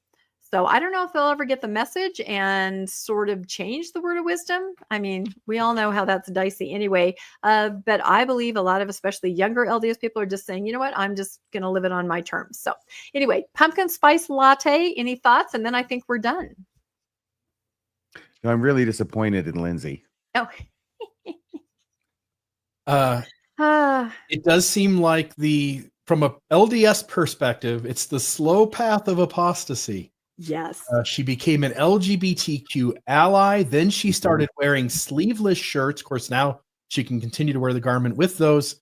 And now she even drinks coffee. But from a non-believing perspective, you might say, how can one drink coffee and feel God's love? And I would say only having a coffee in the morning are you going to be able to confidently feel God's love. Coffee is my secret weapon to take on the day. Didn't Benjamin Franklin say something similar about beer? That's how we know. That's one of the ways we know that God loves us, because he gave us beer. Give us beer. That's the next step. And remember that widely shared clip of the Sister in Conference that told the story of one Oh, yes. cup of coffee. I mean, this is presented to us as if, this ancestor woman had a coffee pot and one cup of coffee, and it kept her entire family out of heaven, all of her posterity. So it is that important, or at least it used to be presented that way. Yeah, well, not anymore. Now it's the cool thing for Mormons to do, and more of them are doing it. I had an article maybe 2 months ago on coffee usage among Latter-day Saints was quite increasing. That there was a Starbucks going in next to BYU and Provo. Yep. And folks were just noting that Mormons, especially younger Mormons, were like, the hell with it. I'm going to live this religion the way I want to. And often it comes with supporting the LGBT community, wearing sleeveless shirts, and drinking coffee. And the church doesn't seem to be making too much of a fuss about it. They seem to notice that the best thing they can do is just keep their mouth shut and let it happen. They have lost all control. They have. By the way, let me correct the record, because apparently this is an incorrect attribution. Oh, is it? The attribution is about beer. Is about Benjamin Franklin saying beer is proof God loves us. Apparently, he did not say that. What he did say was in a letter that he wrote saying wine is constant proof that God loves us and loves to see us happy. The misattribution of this quote to beer likely stems from a misinterpretation or historical error, as Franklin was known to favor wine. So there you go. You learned something new tonight. Well, they're both against the word of wisdom. And I have to say that it used to be, if you wanted to subtly let people know where your faith was or that you'd stepped away, you would wear this, or you would hold up your Starbucks cup in a picture, a social media post, and everybody would know. You didn't have to say it. It was like, okay, she's left, without making a big declaration, which some people don't want to do. Now I could wear this, hold up my Starbucks cup. People would think I was the Relief Society president. So I want to know what I need to do now to indicate that I'm a post-Mormon. I can't figure it out. And the dean of math and science, who would he say is the better Mormon? Exactly. Mr. Mallard or this social media influencer? Not Lindsay Sterling. Nope. She drinking coffee. No letter of recommendation from me. Mormonism, always on the wrong side of things. You are. All right. Well, let's see here. You've got a little note here, Rebecca, about Labor Day. Oh, yeah. Yeah, I think we all talked about it, and we're going to let everybody, just without the guilt of feeling that you're missing the Mormon Newscast, go out and spend time with your family, right? Because we know if we chose to broadcast, you guys would leave the picnic, you would go inside, and you would watch the newscast. So we're going to take a break, and we will be back. Oh my gosh, September 8th. Can you believe it's already September? But we will not be there next Monday. Everybody go out and have a fantastic end of summer shindig, and we will see you all back on September 8th. Yep. Thank you. You're going to sing "See You in September." Yeah. Or God be with you till we meet again. Oh, we can sing that. On the radar. So things that we've got coming up. Rebecca, I will start with you. Yes, I have a very interesting episode with our friend Steve Pinecker. Everybody knows Steve, our favorite evangelical and Switzerland, as it's called, because he talks to so many different people in the restoration. And the title of the episode is "How Far into Mainstream Christianity is the LDS Church Willing to Go?" We report about this a lot on the newscast, all the different things that are happening: Good Friday, Palm Sunday, sharing the good news, Christian rock. They just seem to be inching. But my question that we discussed with Steve is there a point where, nope, we're not going to budge on that? And I don't know, you might be interested to see what we came up with, but this will be Tuesday night, tomorrow night at 6 p.m. Mountain Time. Let's explore mainstream Christian Mormons. They exist. And the church is slowly, subtly heading that way. It wants to be, I think, to some degree, it wants to go under the radar and look like any other church. So there's that. Go ahead. Hard stops there where it's not going to look like any other church. I think we can all probably guess what some of those are. Yeah. RFM, you put an episode out Saturday. Tell us about that. That is an episode in which I recapitulate the argument and the paper and the research that David P. Wright, former professor of BYU, put together, was published in 1993 and got him excommunicated in 1994 And the paper had to do with noting the similarities between the Epistle to the Hebrews in the New Testament and the Book of Mormon, specifically Alma chapters 12 and 13. I go over that. It's fascinating because not only does it establish the borrowings beyond a reasonable doubt, but also it gives me and all of us an insight into how it was that Joseph Smith used these texts and what he did with them. A lot of times when he didn't copy them exactly, there was method in his madness. And so this is a very important tool, I think, in interpreting Joseph Smith's use of biblical texts or other texts that he might have thought were scriptural. Excellent. And then Wednesday, you've got Wednesday's episode for Mormonism Live. What are we going to be going into there? No peace to the wicked. Yes, I've got Wednesday's episode, and it's going to be kind of in two parts, roughly. One of the things we're going to talk about, we're going to have Jim Bennett on, fresh back from Argentina and the Mormon Tabernacle Choir's tour thereof, or the Tabernacle Choir, the Cats, the T-Cats, the Temple Choir. What's it called now? Nobody knows. Taco Sea Choir, something like that. They really shot themselves in the foot when they rebranded themselves. The choir at Temple Square. No, the Tabernacle Choir at Temple Square. That's why it's T-Cats. Taco Cats Choir. Okay, that's it. Yes. And Jim's going to talk to us about his recent debate with Jacob Hansen. So we're going to talk a little bit about that. Want to get everybody's opinions on that. If you watched it, if you haven't watched it before then, it's certainly, I think it's certainly interesting. Some people didn't find it as interesting. I thought it was interesting in that overall what I saw was Jim Bennett really, really crush Jacob Hansen like a little cockroach under his foot. And every time Jacob Hansen tried to run away and scurry away, for one of those holes in the wall, Jim Bennett would bring him back. And what I'm talking about scurrying away is change the subject or use one of his little devices in order to try and avoid answering the question, or to go off over here, or to reframe the issue. It's Jacob Hansen. You can actually see the little malevolent wheels turning in his head while he's thinking about it. It's an amazing thing, really. But Jim keeps bringing him back, and he crushes him again. And he goes off and tries to do something. Come back. This is the issue. Crush, crush, crush. And some people didn't think Jim did as well as I did. I really thought he did a good job. But we're going to talk about that, so everybody can have their say. And then the second half, by the way, we may have a very, very special guest. We have plans to have such a super special guest. I just can't even announce who this guest is. That's how special they are. An hour into the show. Okay. So an hour into the show on Monday, we'll just do the trumpets, release the pigeons, and hopefully we're going to have our special guest. This is Wednesday. This is Mormonism Live. Yes. Okay. Yes. It's exciting, isn't it? It is exciting. And I have some breaking news once you finish talking about Did it just break now? Yes. Okay. Well, I'll just finish this. Is it about President Nelson? No, it's not. Okay. That's all I wanted to know. No, I know. I know I scared you guys by saying that. No, this is more serious breaking news. It's more serious than that? It's unfortunate breaking news. Oh, sorry. Okay. Well, the other part of this, the show, is we're going to be talking about an uncomfortable faith, inconvenient, an inconvenient faith.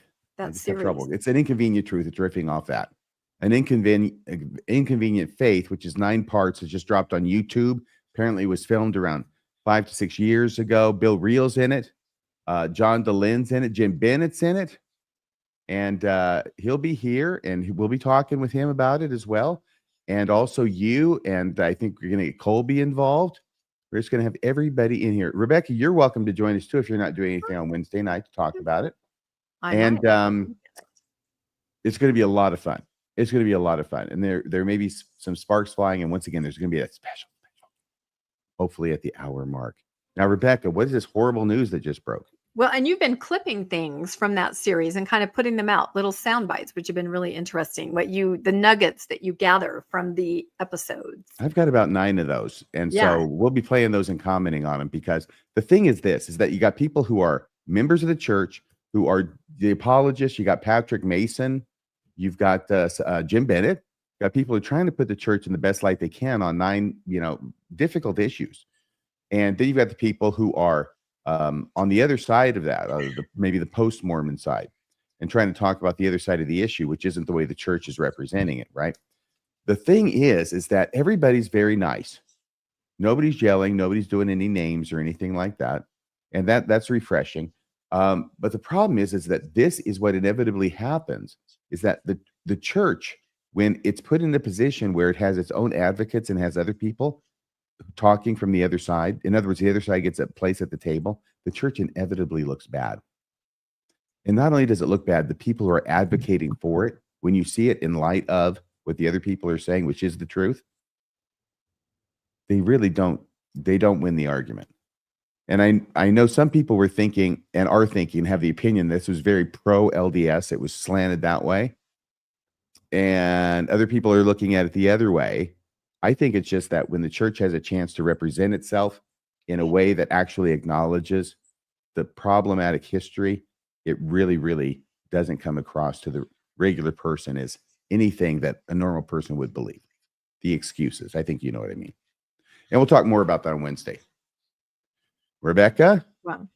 So Martine, our friend, just sent us something unfortunate that happened, but RFM will get this reference. I'm having a Mary Tyler Moore incident, so I'm gonna let Bill read it. I just messaged it to you. A little seltzer, a little song, a little dance, Rebecca. Yeah, a stop. Little seltzer down your You can pants. stop right there. Yeah, Chuckles the clown.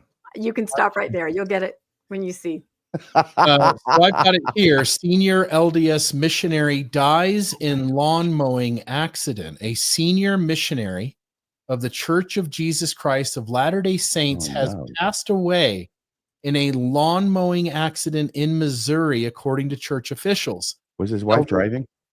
Elder Brent Blackburn, 68, died on Saturday, August 23rd near Gallatin, Missouri. He was operating a lawnmower on the grounds of the church's Adam Ande Amen historic site. By the way, we don't know where the Garden of Eden is, but we do have an Adam Ande Amen historic site.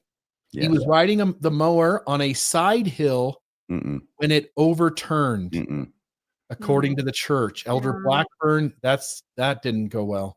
Elder Blackburn has been serving with his wife, Sister Carolyn Blackburn, at the site since April 2025, and they are from the Helper, Utah stake. Okay. Yeah, just last week we talked about the mission president, who, by the way, is home from the hospital. But it's really sad when the senior couples, the missionaries, I don't know. It makes me sad. Are we certain it had something to do with the blades? I mean, I think that's what we're all assuming, right? Well, I guess it could just have fallen on him and heavy enough and whatnot. Like an ATV accident, that happens too. So, but that just came out just now. Our friend Martine, who always keeps her finger in the pulse. Yeah, that's really unfortunate. Yeah, well, and there is that. And I'll just note, Mormonism After Dark on Friday at 8 p.m. Our condolences to that missionary couple and their family, and that is horrific. So that just broke. So yeah, thanks for letting me be the one to read that, Rebecca. Yeah, well. Rebecca could not possibly read that because she was. Stop. Okay, well, I'll just say this, folks. We appreciate you being here. This is tonight's edition of the Mormon Newscast covering this week in Mormonism. Please like. Bill, can I say this? Oh, please. Please like, please subscribe. Do it right now so I can tell you this last part, okay? The thing is this, the funniest episode of Mary Tyler Moore was the Chuckles the Clown episode. And it's on YouTube. And if you go watch it now, then you will and if you don't already understand what Rebecca's talking about, why it is she can't stop laughing at this horrible story about this guy dying in a lawnmower accident in Gallatin, Missouri, which is not very sensitive of you. I got to tell you, Rebecca. I am sensitive. Watch that. You'll not only see the best Mary Tyler Moore episode ever, and that's saying something, by the way. But you'll understand how Rebecca's such a horrible human. It's basically that, she's a newscaster and she spends her entire episode when a clown dies, everyone's making all these horrible jokes. And she's like, be serious. This is serious. Someone man lost his life. When she gets to the funeral, she just starts laughing. Everybody else is serious and she can't keep it together. Yeah. So I kept reading that headline and I don't know what happened, but I was trying to be more professional and let Bill read it because it is a tragedy. So Mary Tyler Moore is brilliant. Brilliant. Very funny episode. I'll be watching it as soon as we end here. Just another note to those folks watching, please, if you're watching this on a Mormonish's channel, this duplicates itself on two different channels. So if you're watching it on Mormonish, will you go to the Mormon Discussion YouTube channel and hit the subscribe button, hit the notification button, put a comment there on the episode as well. Wherever you're watching this, please leave us some live comments and let us know what you think of tonight's episode, which story was most meaningful to you, which one was most either enjoyable, entertaining, or informative. Also, just if you're on the Mormon Discussion channel, go over to Mormonish and hit like and subscribe there as well. Hit the upvote. Just a note too, our work survives on donations, and so please visit Mormonish's donor box donation link. You can go to the Mormonish channel. Rebecca, where can they find that at? It's always in any of the show notes of anything we put out. You can just click on the show notes and go down there, and there's a link to donor box, and anybody is welcome to make a donation. And we really appreciate everybody that does. You guys are amazing. Yep. Yes. And Rebecca, could you remind our audience, what is the clown's motto again? Oh, make them laugh. A little song. That's right. A little dance. song, a little dance. Yep. A little seltzer down your pants. A little seltzer down your pants. You're just not going to let this go. It's horrible. Well, there's that. Folks, it's been a lot of fun. We've enjoyed having you here for the Mormon Newscast. We hope that you'll join us throughout the week in the various content shows that we put out. We do it for you. We try to keep you up to date on all things Mormonism here at the Mormon Newscast. We'll see you next week. And until then, have a great night, everyone. That's a wrap for this week's edition of the Mormon Newscast. We appreciate you tuning in and sharing this time with us. Keep the conversation going and stay informed on all things Mormonism. Until next week, wishing you peace and joy. See you next Monday at 6 p.m. on the Mormon Newscast.